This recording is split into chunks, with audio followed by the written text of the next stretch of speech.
She's like right there.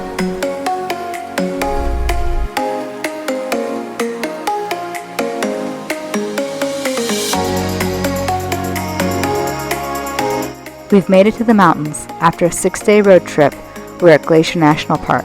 Our first extended stay of our journey thus far. We're staying in Many Glacier campground, which is dead center in bear country. The campground, though lovely, was small and was in the middle of a thimbleberry patch. And it turns out thimbleberries are what bears are seeking this time of year. So we're basically camping in the middle of a bear salad bowl. But we're not worried. We have the big tent, we have our solar panels, and we're feeling ready for a fantastic week at Glacier.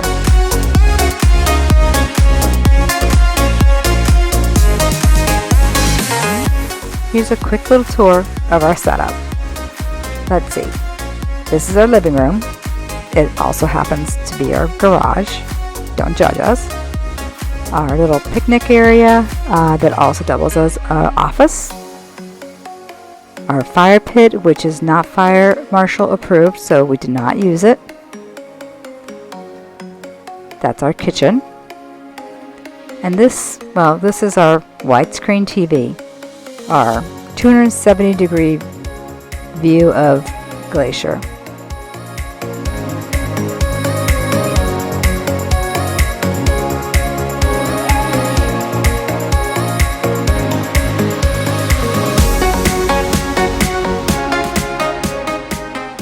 We did have one casualty along the way. We had to sacrifice Mishka's bell to the wind gods of North Dakota along with our bike cover.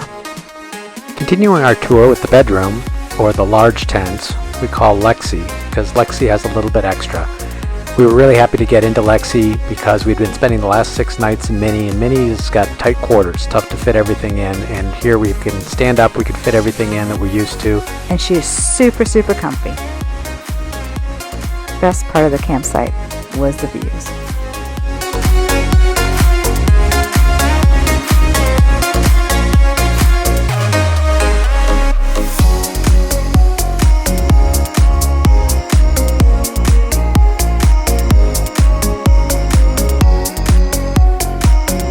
Amazing views can be found throughout the park.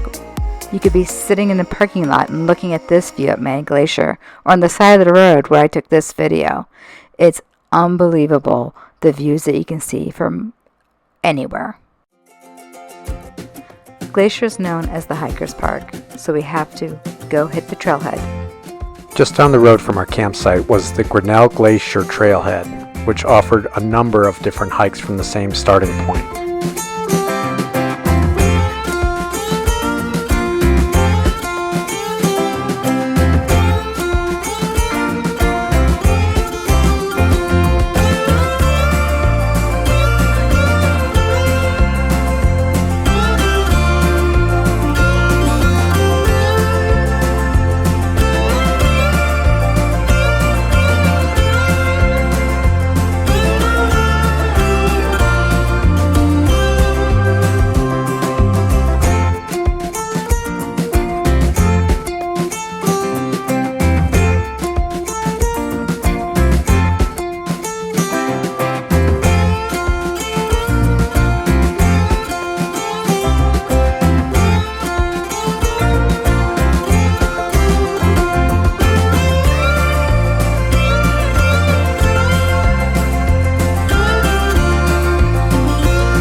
One of our hikes was to Lake Grinnell, the lake fed by the Grinnell Glacier.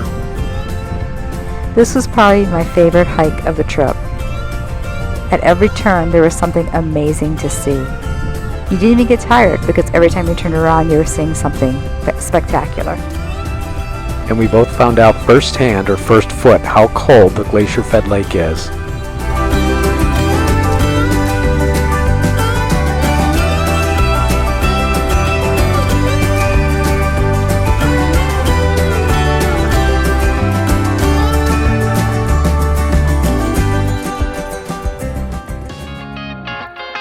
For the best views, you have to climb up, and the struggle is real.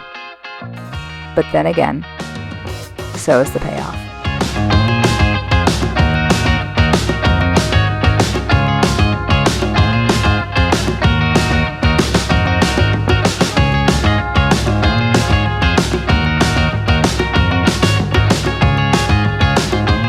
The video doesn't really capture the beauty of this place, but John's photos, well, they do a much better job.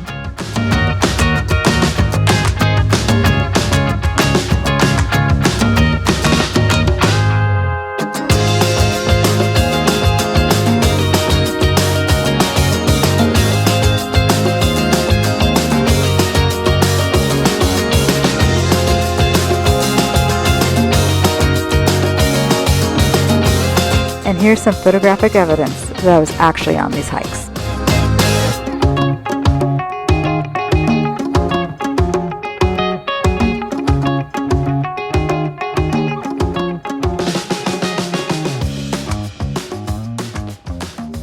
Swift Current Pass was another trailhead, even closer to camp. Some more ambitious hikers take this trail over to Swift Current Pass. We decided to just go up to Red Rock Falls, which is about a 6-mile hike. In actuality, it's a 4-mile total hike.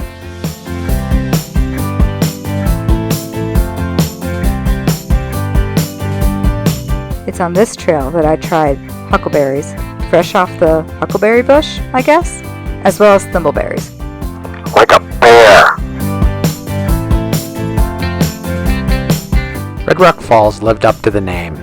We went on this hike later in the afternoon, and we were not disappointed. We had great views and not so many people. Then we got back in time for dinner.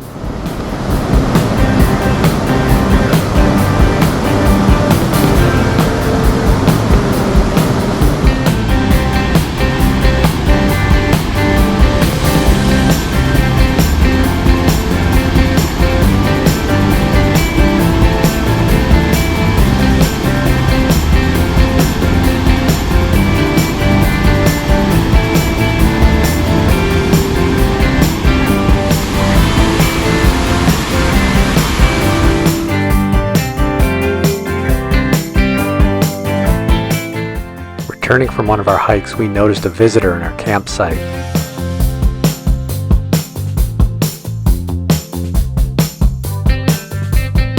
Fortunately, not a bear. After 4 days of blazing sun, we were happy when the clouds rolled in. We were also happy to get the kayaks out. We had to get them inspected to verify that we had no invasive species. So we did that, and then we were able to open them up and put them on to Swift Current Lake.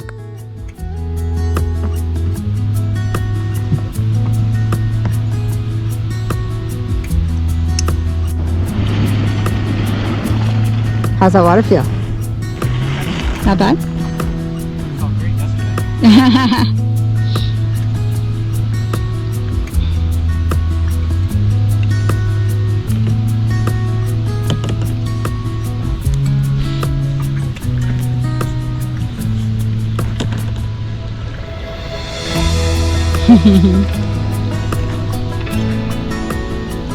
You may give you a little shove? You gonna be okay? Yeah, I think so. And yeah, I was okay. Didn't even get my butt wet.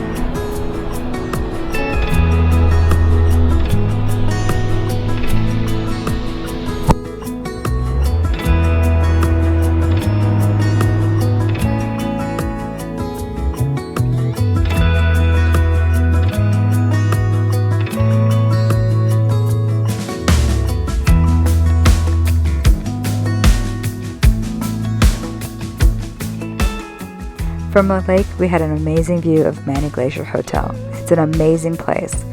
Kinda pricey though.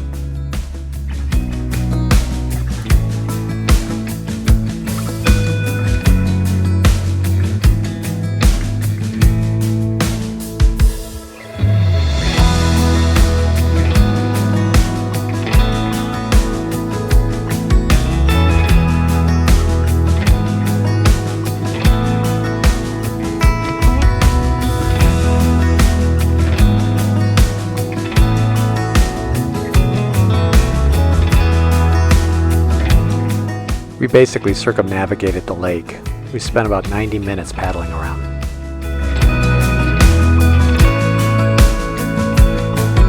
I know there's fish in this lake, but all I found was moose food.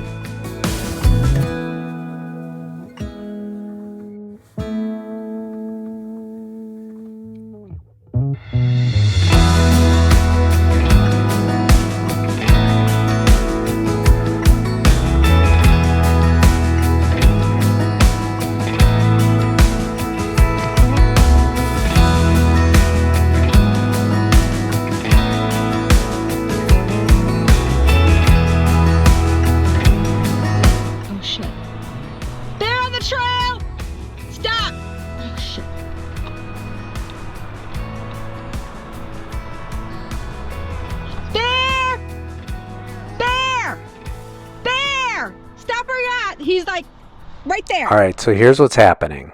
It turns out there's a grizzly bear walking down the trail out of this grove of trees towards some hikers, which was alarming. As that situation started to stabilize, the grizzly was eating berries and the hikers were moving away. They had not been noticed. Everything was calming down.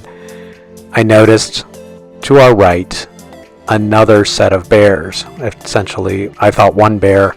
Mishka confirmed a total of 3, a mama bear and 2 cubs. Turns out the first bear was a grizzly, just munching along, eating berries, and the mama bear also, with her cubs, seeking berries in the same area, heading right for the grizzly.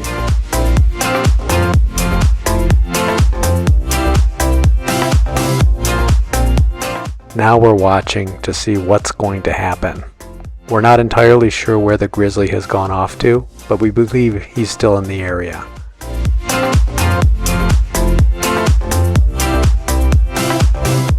This whole time, we're in our kayaks on the lake, just 200 yards away.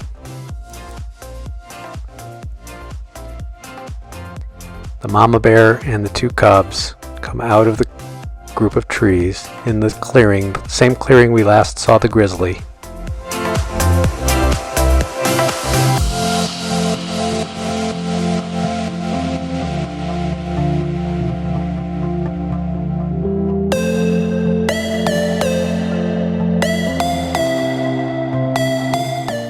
And now we see the mama black bear and her 2 cubs retreating back into the grove of trees.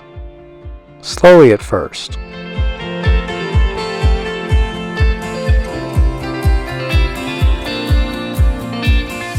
Now Mama's trotting. Both cubs shoot straight up in 2 lodgepole pines, all the way to the top, easily 100 feet in the air.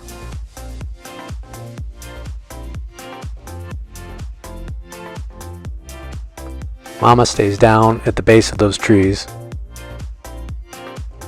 and turns to face, apparently, the grizzly.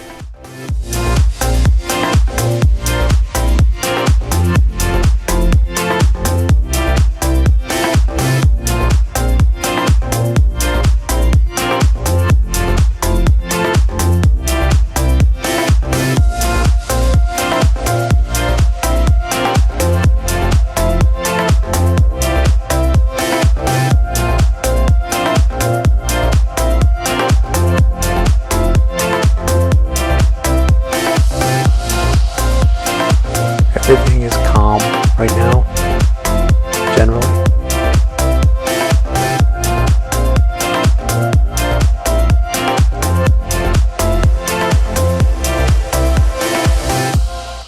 The cubs are at the top of the trees.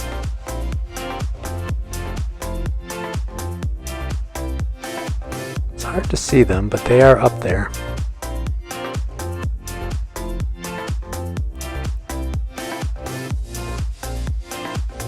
Now Mother makes it very clear she wants nobody else around. She was huffing and pounding on the ground with her paws. Later, we got a view of the mama and the cubs up in the mountain, safe and sound, just continuing to eat their berries. When we were on our hike to Red Rock Falls, we took a little detour thanks to a fellow hiker who told us about moose at the pond. We weren't sure what pond he was talking about. It's not a marked trail, but apparently off of Swift Current Pass, there's a swoopy tree, this is what it looks like, that marks a trail that goes down to this little pond.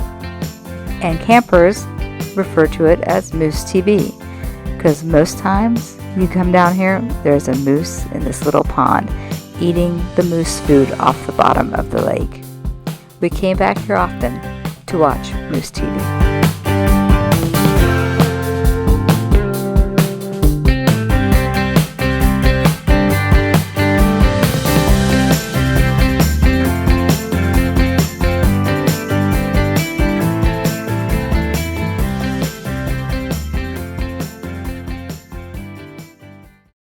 32 years ago, we took the road to the sun together on one of our very first trips, and it was terrifying. So this time, we said we still wanted to visit the road to the sun and see some of the sights, but we did not want to do the driving ourselves, and we got a red bus tour instead, at least halfway up to Logan Pass and back. And John made a friend, and I named him Jimmy. And I invited Jimmy to leave, politely at first, then a little bit less politely.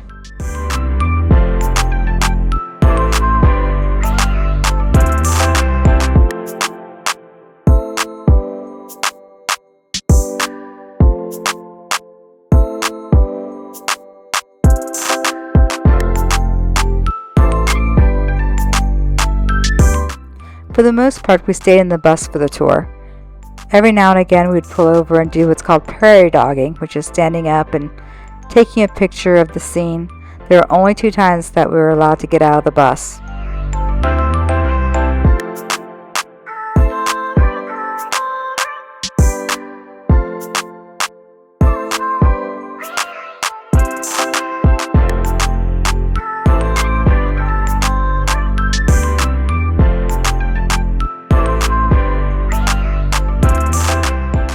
One of the places where we were allowed to get out of the bus was at Logan Pass, which was the westernmost terminus of our tour.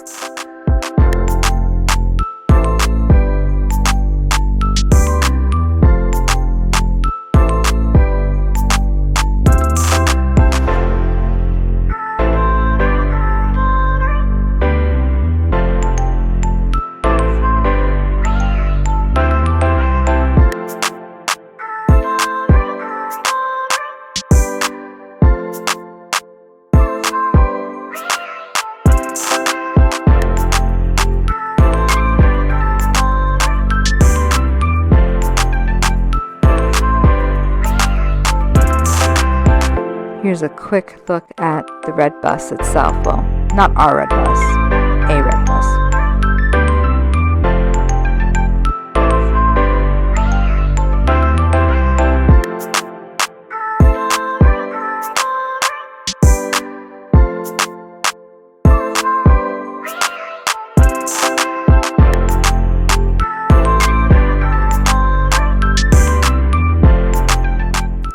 The other place where we were allowed to get out was a short hike up to what our tour guide called the Windy Place. It's where there was an old chateau and cabin that I guess burnt down. It's beautiful. Imagine this as your front yard.